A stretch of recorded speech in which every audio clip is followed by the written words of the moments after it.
Welcome to This Day Live, the Sunday talk show, where we discuss all things political, bringing you the top stories locally, nationally, and from around the world. I'm Ruben Abati, and This Day Live begins now.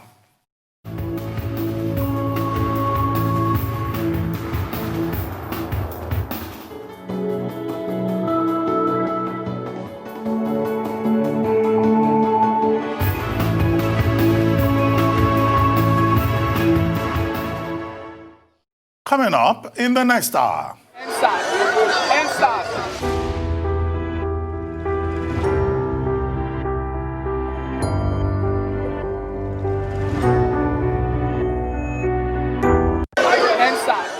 Protests grow across Nigeria as the federal government calls for a ceasefire, with Vice President Professor Yemi Osinbajo promising all-round reform. And President Muhammadu Buhari nominates media aide Lauretta Onochie as National Commissioner of the Independent National Electoral Commission, Inec.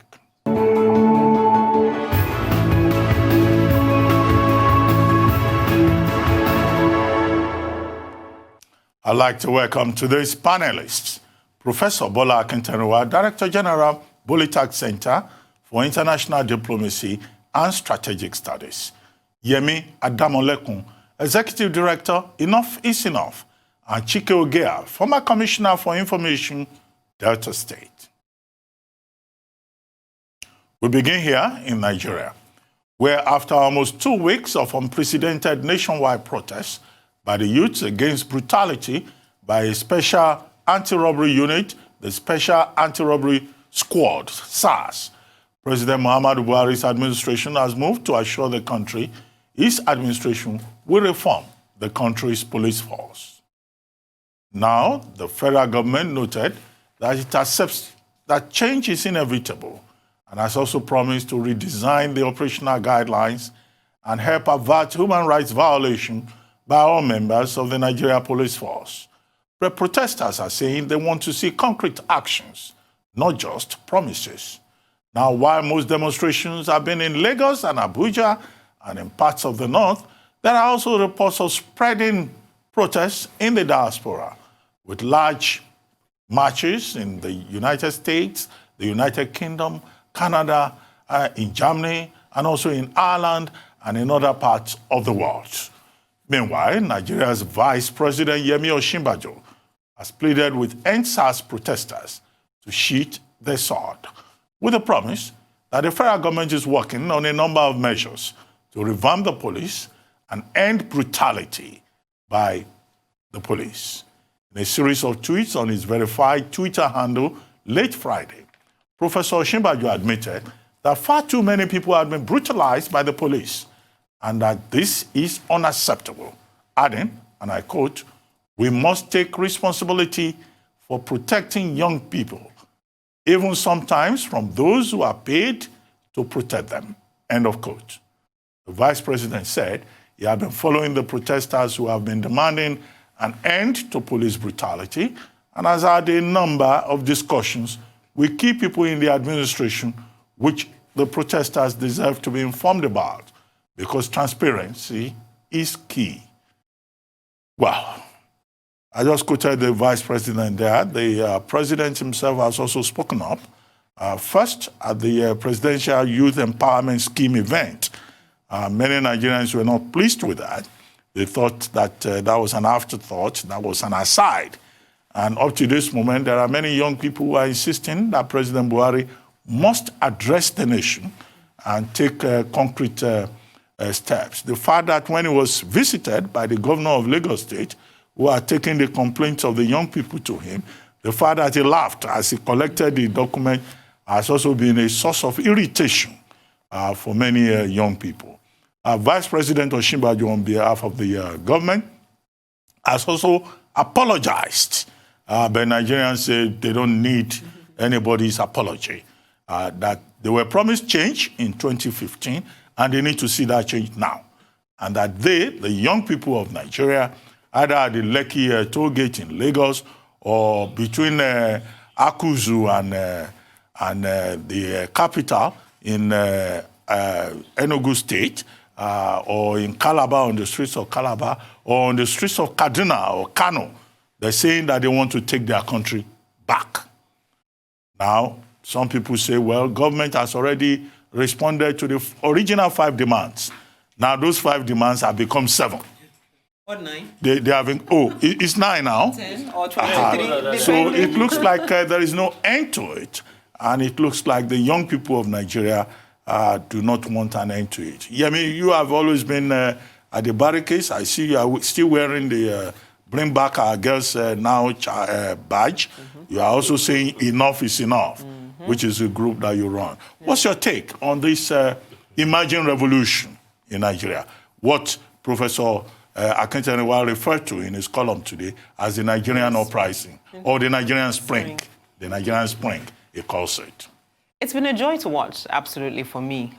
It's been quite rewarding to see young people find their voice and own their voice, and in different places do things in much different ways than older generations expected.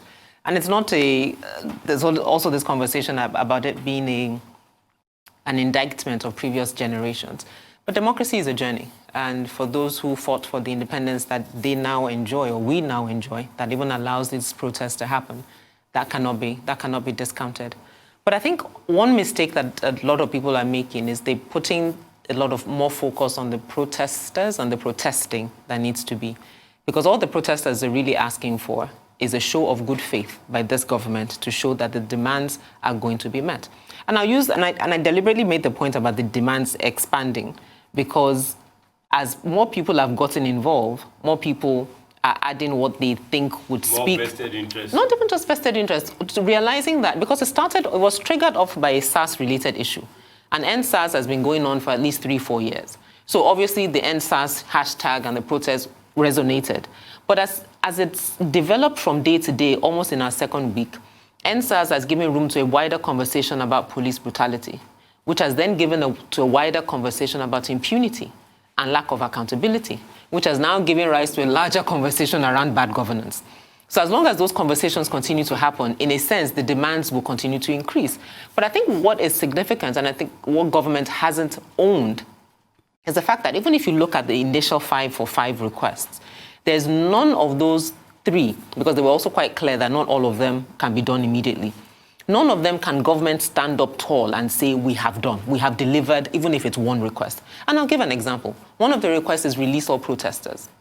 As far as I know, I believe it, I think it's in Delta State, there's still protesters that have not been released, and even the journey to get them released. Because at no point has the IG of police spoken directly to the commissioners of police and say, you must not arrest any protester. Let everybody that's within you go and blah, blah, blah, blah, blah. This is the process that must be followed. The second part, the Vice President announced last week that the states need to set up panels, judicial inquiries of police brutality. As of now, at least I'm aware of 5 states that have set up panels out of 36 states and the FCT. So again, we can't say that the government has done that.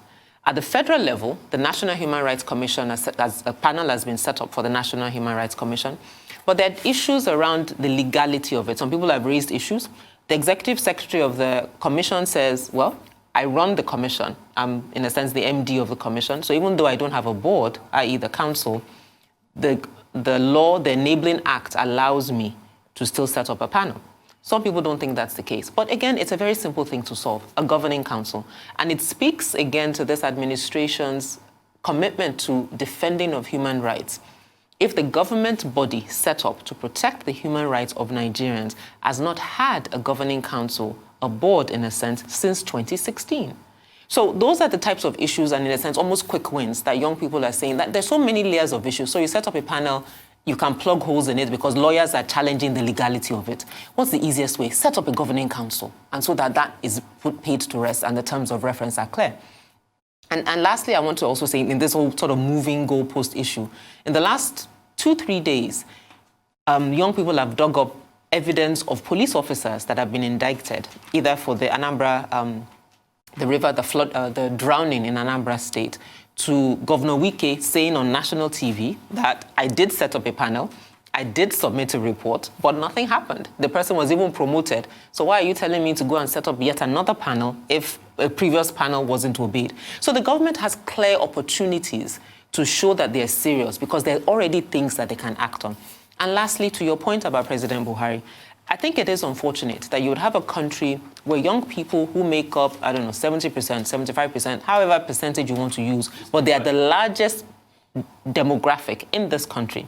I've said over almost 2 weeks that we are being killed, we are being harassed, we're being brutalized. And the president of the Federal Republic of Nigeria has not addressed them directly speaking to the issues. You are right, he did speak, but it was almost in passing. I'm doing some other event. I said, oh, by the way, they say you people are upset. I hear you, I'm coming.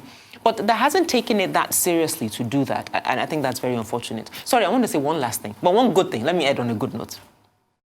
One of the things that's brought me great joy this period is the exit of Paystack being sold to Stripe for $200 million, which is more than the combined worth of, I believe, 7 banks, traditional banks.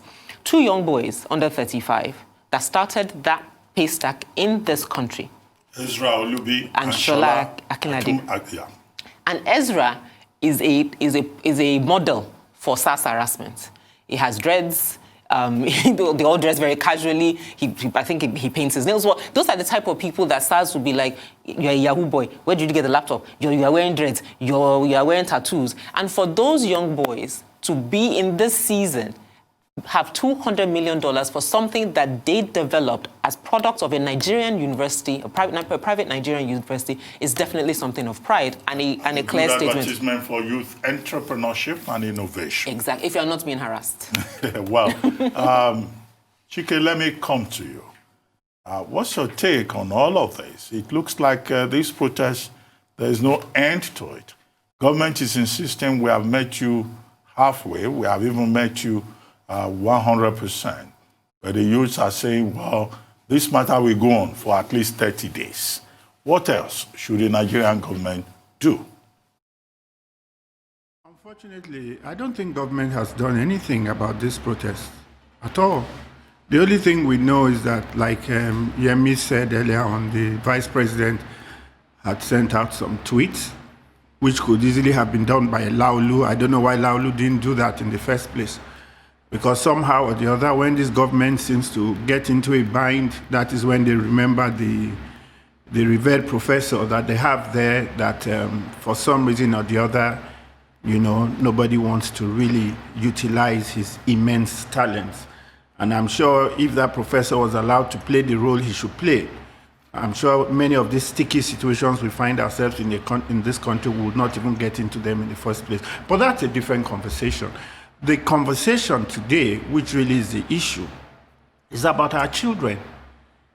A set of children that we had thought were totally aloof and irrespective of the kind of monies and efforts, and best efforts we have put into educating them, giving them the best education anywhere in the world, blah, blah, blah, and they have all come back and trying to see what they are doing. Many of them are still not even back because they came and, like is rightfully said, maybe a few of them were harassed by Sars and they took off and they went back and they are doing great things wherever they are now in Europe or in America. But all of a sudden, this generation has woken up. As they say, they are now woke, and it has taken everybody by storm. What we are witnessing before our eyes, which is a revolution of sorts by these children, it's totally unprecedented.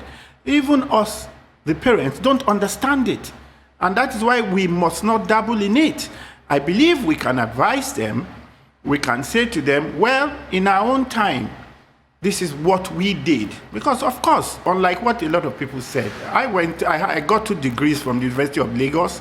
Everybody knows Unilag because I got into Unilag in 1980, and everybody knows Unilag was a hotbed of students' politics and all of that. We did Ali Must Go. We did everything we needed to do. But it was a different time. We had different enablers. The social media, obviously, is the game changer now. And it has made anything, these children are doing, it has made it a worldwide movement.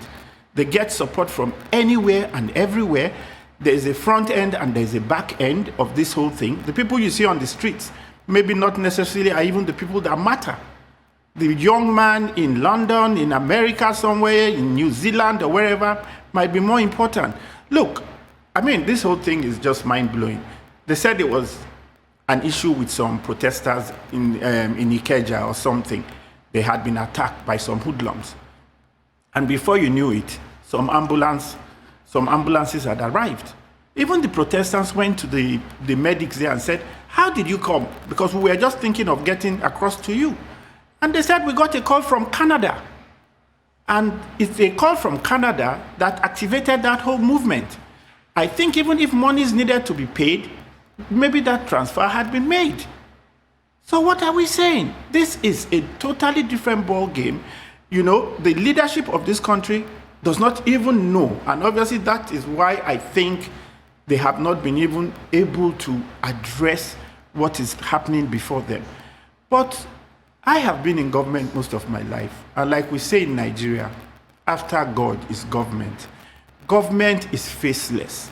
Government can do and undo, as they say, especially in third world or developing countries, when the leadership gets jittery.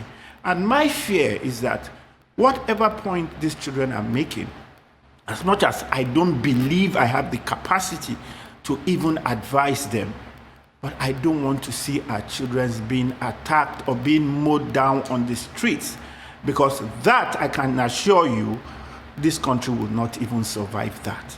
So like I've been hearing in some quarters, they are thinking of calling out the military, blah, blah, blah, blah, blah, blah. Good luck to them. But I think it is a road we should not travel, because it will not augur well for this country. We are living in a globalized world today, and the world is watching. Everything that is going on in Nigeria, as it is happening, it is being viewed real time all over the world. Maybe people are not talking yet, other leaders might not be talking, but everybody is waiting, and they will talk at the right time. And don't forget, we are dealing with young people here. These people constitute 70% of our population. They are finally awake. My advice to them is that please start organizing yourselves. You are ready to take over this country. We have done our bit. Don't keep comparing us. There is no basis of comparison, because our times were different from your time. We have done our best. Yes, maybe our best was not good enough or whatever. No problem. Please take off now and do what you have to do. That's what I would say. Yemi and CHIKE, both of you have raised a lot of very interesting points. The fact that the emerging revolution has no leader. Everyone that goes out there every morning says, "I'm going out as a leader of Nigeria who is going to take the country back." And as for funding, there is a group called Feminist Coalition, led by Feyikemi Abudu. She's on Instagram as at FK Abudu. Every effort has been made to frustrate that coalition. They had issues with Flutterwave. They moved to Providence Bank. They had issues with raising funds. They moved to Bitcoin. And at the moment, they are sponsoring the revolution in 25 states of the Federation. That number may have even increased. And the level of organization, the level of determination, concentration, unity, solidarity that we have seen on the part of these young people, there are lessons there that the older generation can learn. On Friday, they had their prayer sessions, the Muslims prayed. On Sunday, today, they had a church service right there at the barricades. But one part of it, Prof, is this belief that the older generation failed them and that the older generation is docile. Is that really true? And then, of course, I see that today in this day, the Sunday newspaper, you wrote a piece, Professor AKINTERINWA, titled "Police Brutality in International Life and the Case of Sars, the Foreign Policy Implications." You talked about the Nigerian implications. You talked also about the foreign policy implications. Do you want to share some of your thoughts in that article with our viewers? Yeah, thank you. I think it's better to begin with Yemi. Yemi addressed the incidental and the accidental dimension of NSAS. CHIKE introduced the international environmental conditionings, reminding us of someone in Canada, in the US, who had to call, inform the paramedics. No, it was CHIKE that said that. No, That's what I'm saying. That's what he said. Now, he gave us that background and also said that parents should not dabble, that's the word he used, into the affairs of the youth. I would say that, look, parents will have to dabble. Since you also asked me a question on whether the older generation is docile and not doing anything. But my starting point of analysis is to explain why the protesters are not compromising. One major dynamic I have observed is that Mr. President of Nigeria, Muhammadu Buhari, does not have the culture of listening to public complaints. You complain about nepotism, he doesn't listen. Yemi is trying to say that for more than 1 week, going to 2 weeks now, we are having this protest. The president had not deemed it fit to come into the open. CHIKE raised the issue that the vice president, if he had been allowed to do his job professionally, they would have seen in him the expertise, the experience he has in managing the crisis. Well, the point is that there's only one president. There are no two presidents. I'm not saying we have three, not just two. But the issue is that since Mr. President does not have the listening ears, since he refuses to consider public complaints, it goes by logic that protesters, they know quite well that this is our president who will never listen. If he now comes out to make promises, and Osinbajo will come out to make pledges, promises all along, who will believe them? So that's the origin, the genesis of the mistrust. Because those who are protesting could not see any good thing in a president who will say yes in the morning, no in the afternoon, and in the evening, everybody is not doing anything. That is the issue. Now, to come to the issues I raised in my article, I foresee a very dangerous trend. Mr. President of Nigeria, President Muhammadu Buhari, needs to take a greater caution, must be more cautious. For what is happening, they are infringing, all right? They are treading on the path of possibility of allegations of crimes against humanity. And in fact, we should be talking about the possibility of genocidal crimes. Genocide is not about a mass of people, a group of people. It can be only 1 or 2 people. What defines genocide is when you target an individual for killing. The mere fact that you are targeting a person deliberately, innocently, it can be genocidal. Now, crimes against humanity. You can see that the people that have been killed, they were not armed. They are peaceful protesters. And in this case, if you look at the Oyo governor who was attacked, he was coming from a place he had addressed Sars protesters. You mean the Osun State governor? Osun State governor, yes. Oyetola. He was the one that was attacked. Now, you are not talking about thugs. How do you explain that? So when you look at things like this, the observers in The Hague, they are recording all this. Well, Prof, on that note, if you could just hold your thoughts, we'll take a quick break, and then we'll come back to This Day Live, the Sunday talk show. Don't go away. We'll be right back. I'm Prof. I'll be back to you in a second.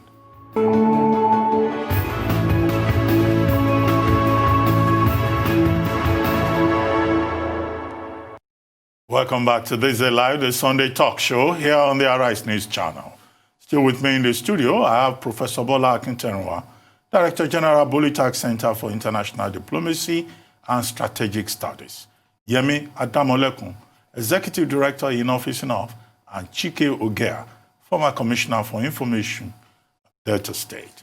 Now, before we went on that break, Prof, we were talking about the Buhari administration. Some of its principal members are facing the risk of being charged for crimes against humanity at the International Criminal Court at The Hague. But there was another issue that you raised in your piece on page 67 of This Day, the Sunday newspaper today. You said there is also the possibility of a Malian situation, the possibility of a people's coup, the possibility of Nigerian youth saying President Buhari must resign and leave. How? It's very straightforward. You know, when I raised the issue of Bolytag of Osun State, I am trying to underscore the point that it is not only the Nigerian people that are monitoring, that are complaining. The complaint has gone worldwide. Nigerians in diaspora are looking at it.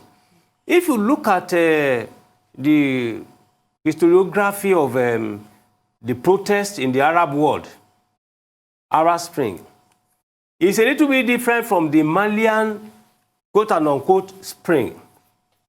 The Malian people complained in a very friendly, in a lawful manner to their president, Abubakar Keita, to say we have this problem. Schools were closed for 2 years in Mali. 2 years, 365/2. Corruption was galloping. Then President Keita even had the effrontery to manipulate parliamentary election results. They were complaining and complaining and complaining. Keita did not listen. Probably he was looking at the ECOWAS protocol on good governance and democracy, according to which you cannot change government by force.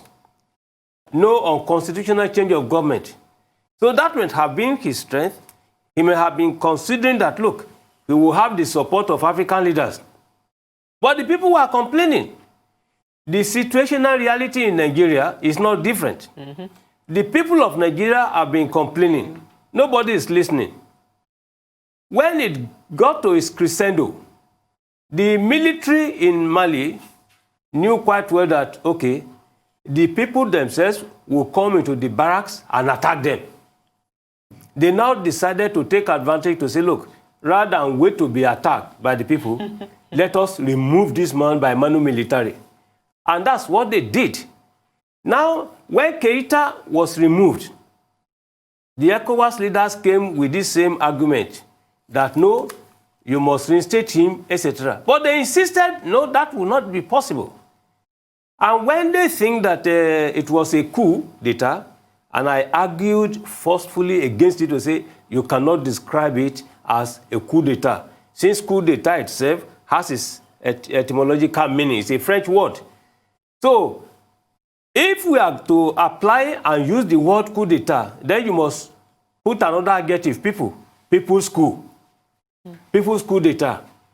On a Friday, shortly before it was released, the people came to demonstrate in the public in support of the military, to say that, look, it's not a military coup d'etat meant to force Keita out, but the people's wish.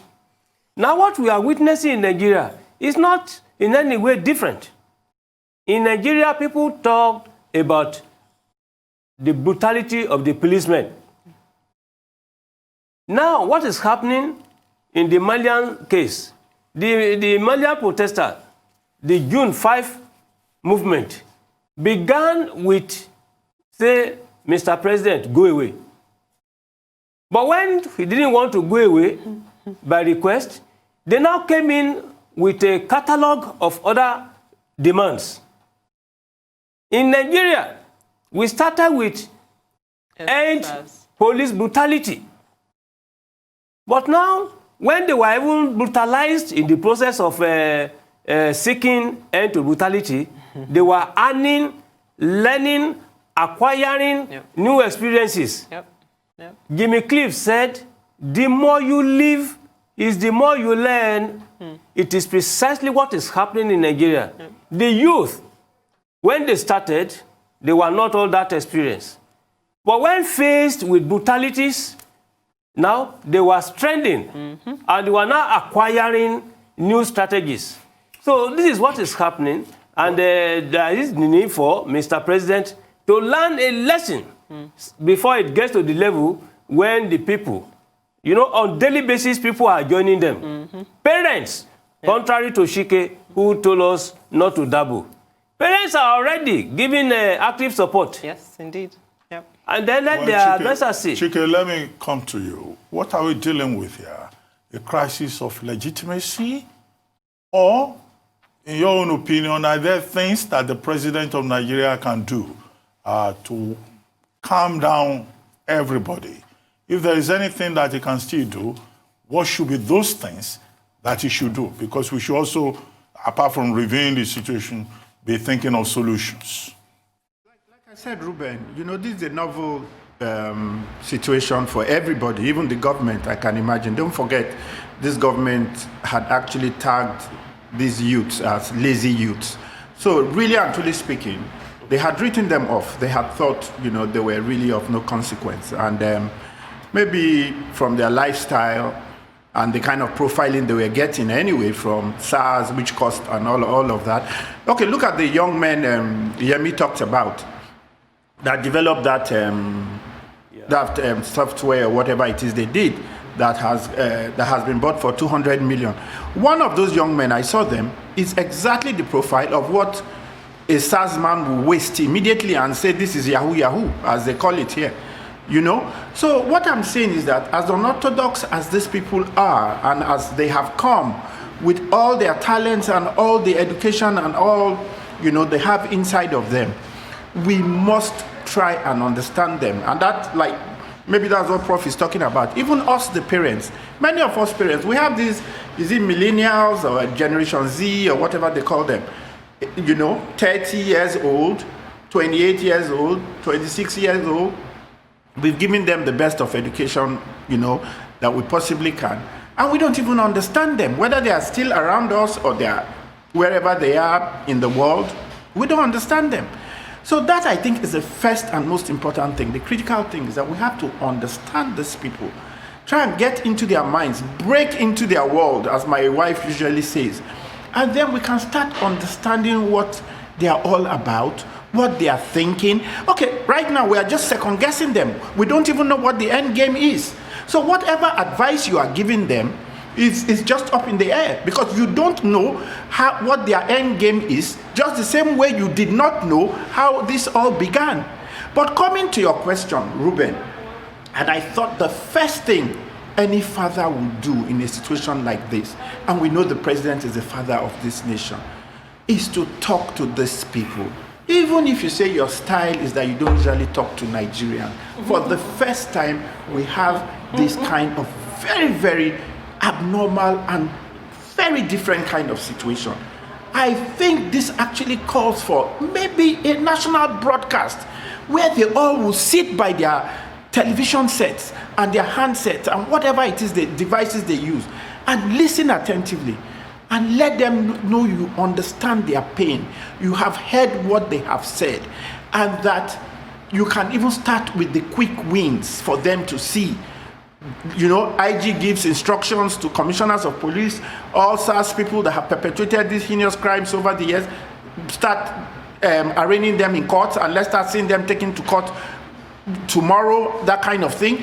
And I'm sure these guys will start coming down.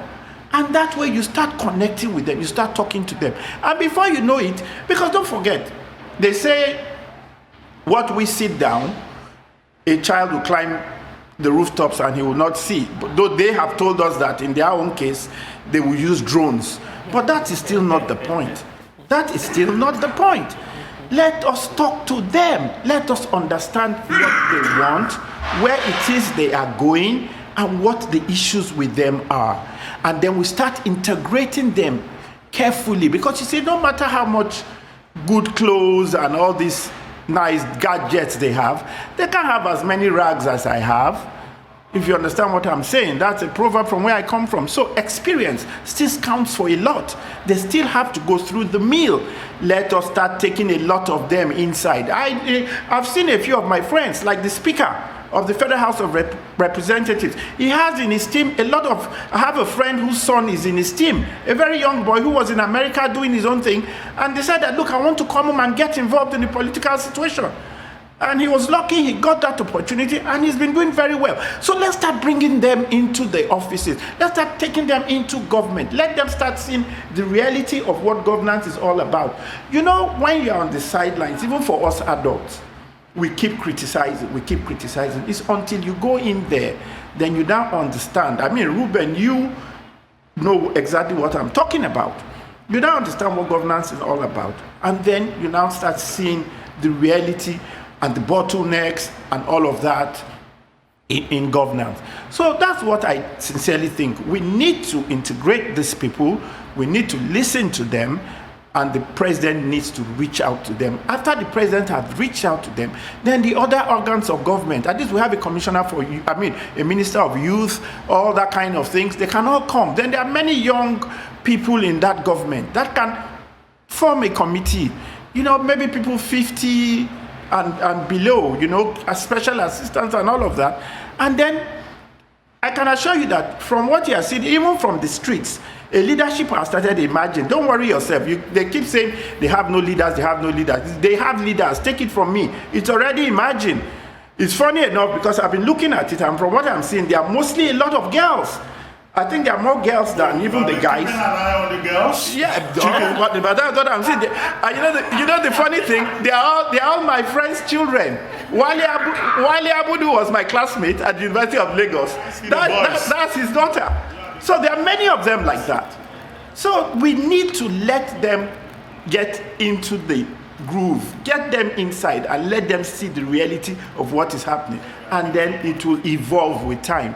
That is all I think. I get your point. Yemi, we need to still look for solutions, although I need to move on to another topic. But quickly, he's talking about the president addressing the country ASAP to show empathy, which is something that is missing, which is also something that is largely responsible for the mistrust. Then secondly, he's saying, look, let us see persons who have been responsible for the brutality punished, because we have the names of the victims there, who and who was responsible. Although in Lagos State, the Lagos State governor says some of those persons have been identified. There was also a story yesterday that some former Sars officials have also been demoted or dismissed, and the names are out there. A presidency staff put those names out there. CHIKE is talking about engaging the youths. Now, the National Economic Council agreed that every state should set up a judicial panel of inquiry and that there should be youth representatives. We've seen in about 5 states, those panels have been 6 states, those panels have been set up, and we see that there are also young people representing the interests of their core stakeholder community. What else do you think should be done to get the youth off the streets? Because they have immediate demands. Some of those demands are long-term demands that will take time. And they're clear about that. And I think, I mean, for one, what's the word? We need to stop talking down at them as if they don't know. So the idea of bringing them in so they can see the reality, I'm sorry, but I don't believe governance is rocket science. So the fact that we try to make it, Nigeria has made it seem so and made it seem complicated. But these are young people in 2 weeks that have set up a structure that even CHIKE spoke to that works. Ambulances get to where they need to go. Protesters people get money for what they need. Placards appear, food appears. It's even a helpline. There's a helpline that's been created. And, number 3 on that helpline, if you need food, exactly. you call. And they if bring pepper soup to you. And they don't bring pepper soup to you. And number or jollof rice. And number 4. And there's been a jollof rice competition. Dr. Batty, between Lekki Tollgate and Airport Road. Dr. Batty, please don't make light of it. I don't take it. I'm not making light of it. You are taking light of it, saying that they'll give you You pepper have not soup. seen the But you're helpline. making light of it. I've seen the helpline, but the helpline is not a food ordering service. So no, don't make there's light also of medical aid. Exactly, Number 2, and there's also mental health awareness. There's legal aid. Yeah, exactly. Yes. So let's be clear. We're just looking at the items. Yeah, one but by one. let's not make fun of it. Oh, you don't like the pepper soup part. But the other part of it, in terms of showing good intent on the part of the government that they haven't done, is the challenges, for example, the military issued a statement that they were starting Operation Crocodile. Crocodile Smile 6. Thank you. And part of that was saying that they wanted to curb cyber crime and cybersecurity. I'm sorry, I really don't understand what military formations want to do with boots on the ground combating cybercrime. In other parts of the world, that's intelligence work. So if you're combating cybercrime, I'm not quite sure why the military need to be out on the streets. And so in signaling that doesn't show, again, good faith on the part of the government. Lastly, wanted to just correct this whole thing about we don't know where the end game is. Again, people still keep forgetting that this thing was organic. Nobody sat in a room and planned a nationwide protest. A supposed killing in Delta, people thought a young man was killed by SARS operative in Delta, triggered a protest that has led us to where we are. And people just have risen up. The Feminist Coalition rose up to provide backbone support. Other organizations have done it. Churches are donating. GTB donated water. UBA was donating umbrellas at Lekki Tollgate. So this whole idea of there's an end game, we don't know where they're going, the demands, I think, for me, are the end game. And ultimately what young people, and indeed Nigerians that have joined them, as Prof has said, from mothers to fathers to clergymen who are speaking out and showing up at some of these places, are saying is that Nigeria deserves better and Nigeria can be run better. And quite frankly, Nigeria must be run better. And until we see the signs that this is what is going to happen, then we are ready to continue to be here to drive home the point that Nigeria must be run better. And lastly, on the Feminist Coalition, there are a group of 10 women who have done incredible work to mobilize this thing. Feyikemi Abudu is not one of their founding members, but is also one that has joined them and has granted a few interviews. But there are 10 strong women, Kiki Abudu, Odun, and a few others who are really doing good work. And I just wanted to acknowledge the work that they've done as founding members of the Feminist Coalition. I think before we done very well in this, but Prof, before we quickly conclude on this, you see this point you raised. Tomorrow, we are told that the military will engage in this Operation Crocodile Smile, which you raised. Crocodile Smile 6. Yes. Because they also made it clear that this is an annual program. Please hold towards on. the end of the year. You see, the implication, especially in terms of foreign policy, is this. What is crocodile tears? What is crocodile? I'm coming. I understand. Let's Prof land. Anything that is crocodile, it's fake. all right, has an ulterior motive that is devilish. Now, when you say that tomorrow you are going to have Crocodile Smile operation, all right, with the ultimate objective of identify positive something there, there's likely to be a clash with the protests. And when there's a clash with a military operation, then you can begin to imagine the consequences. And that was why I was talking about the likelihood of the International Criminal Court bringing charges against Mr. President in the future. So if they are engaging in their annual operations all along, then there must be a line of demarcation between the protesters and their own Operation Crocodile, Cease or whatever. That's very important to note. Well, thank you, Prof. We need to move on at this point. Let's take another subject. President Muhammadu Buhari has nominated his special assistant on social media, Lauretta Onochie, for confirmation by the Senate as a National Commissioner of the Independent National Electoral Commission, Inec, representing Delta State. This was disclosed by the Senate President Ahmad Lawan on Tuesday, October 13, 2020, while reading the President's letter of request at the plenary session in the Senate. According to media reports, other individuals who were nominated by the president alongside his media aide are Professor Muhammad Sani from Katsina, Professor Kunle Ajayi from Ekiti, and Seidu Ahmed from Jigawa State.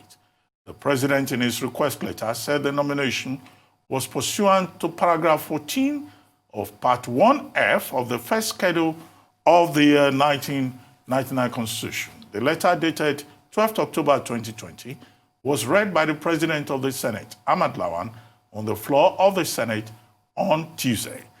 The letter read in part, pursuant to paragraph 14 of Part 1F of the third schedule to the Constitution of the Federal Republic of Nigeria 1999, as amended, I hereby forward for confirmation by the Senate the appointment of the following 4 commissioners for the Independent National Electoral Commission. But of course, what we know is that this has generated a lot of controversy. Concerned Nigerians have quoted Section 14, 2A of the same third schedule of the same 1999 Constitution as amended.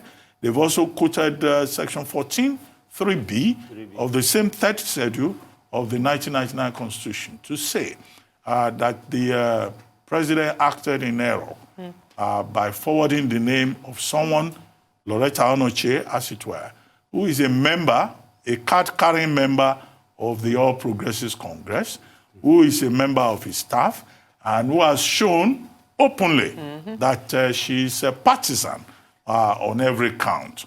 But I'm aware that the All Progressive Congress, some group there, has been saying, well, Lauretta Onochie is not even good enough to be a commissioner. She should be the next chairman of the Independent National Electoral Commission. Quickly, Prof, I'll start with you. Well, I thank you for starting with me. I disagree with you by saying that the president acted in error. How do you justify that it was by mistake? Please, I do not belong to that school of thought. There's no way a president will come to announce a name and would now give the president that he had not investigated the matter. The issue is simply that if you look at the nomination of Lauretta Onochie, it gives us as students the opportunity to understand the pattern of Buhari's political governance. Yep. Because when you look at the issues from a lato sensu perspective, you will discover that this is not the first time. Last year, 2019, there was the case of one Yoruba guy, whether Olalekan or I cannot remember, who was, I think it was in October 2019, his matter was taken to the National Assembly and he was rejected. This year, we are witnessing the same thing. If you look at the case of one Justice Bello who went to the ICC, etc., you begin to ask yourself, why is it difficult for a government to identify a qualified person in terms of law, constitution, and experiential knowledge? So I think that Section 14.2a and 14.3b, as you have rightly pointed out, clearly shows that Onochie is partisan. Secondly, her integrity is questionable. Questionable because already she is not just a party card carrier. He campaigned for the re-election of President Muhammadu Buhari. And if you look at the magazine she wore when she was campaigning, it was a special magazine with the full photograph of Buhari on her chest. And now, when I look at that particular photograph... Prof, mind your language. Yes, you see, when you look at that particular magazine with the full... So, in essence, I'm saying that, look, integrity is questionable. She's very partisan. The mere fact that she's even a PA to the president are now going to Inec, where non-partisanship is required, where integrity, crystal clear, is insisted upon. I think Mr. President is just taking Nigerians for granted. Bam. It shouldn't be. Well, Yemi, quickly, because we need to wrap There's up really the nothing program. else to add. I think it's really very disrespectful of Nigerians for Mr. President to put Lauretta's name forward. Not only is she clearly partisan, she's been very crass and insulting in her engagements on social media, which is her portfolio, as she engages Nigerian citizens. The Nigerian Civil Society Situation Room that I belong to with EIE has written a letter to that effect, saying that it is illegal and the Senate should not confirm her. Well, I think already the Senate has rejected our nomination. Yes. And we hope that the president will respect gets the and message. not try to push further. Yes. Quickly, CHIKE, in 1 minute, what's your take?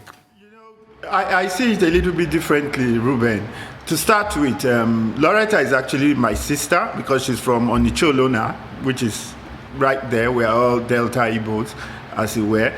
But the most important thing, and I see this differently, I don't know whether anybody is looking at it from the perspective I'm looking at it. This whole Lauretta thing, I think, was something the president played as a card right now to kind of dilute this whole situation we are in. He needed to give us a distraction away from what these children are doing, because this thing has obviously caught this president, this government pants down, and they needed an aside. And if you ask me, I think so, because you see, everything Yemi said and everything Prof said is very true. And I don't see how, somebody as partisan as Lauretta, she's gone out of her way, she's actually insulted people, she's done all those kinds. There are lots of competent people in the APC that I'm sure they can give this appointment to. Well, CHIKE. So I think this is a clever one the government was trying to play. Well, thank you, CHIKE. On that note, we would have to wrap this up today. Thank you very much, CHIKE OGEAH. Thank you, Professor AKINTERINWA. Thank you, Yemi ADAMOLEKUN. The helpline we were referring to earlier on is 01-700-1755. And then there's also Sorosoke Radio that is out there as an amplifier of the NSAS protest. You've been watching This Day Live, the Sunday talk show here on Arise News. I'm Ruben Abati. For my entire team here in Lagos, it's bye for now, and thank you for watching. See you next time.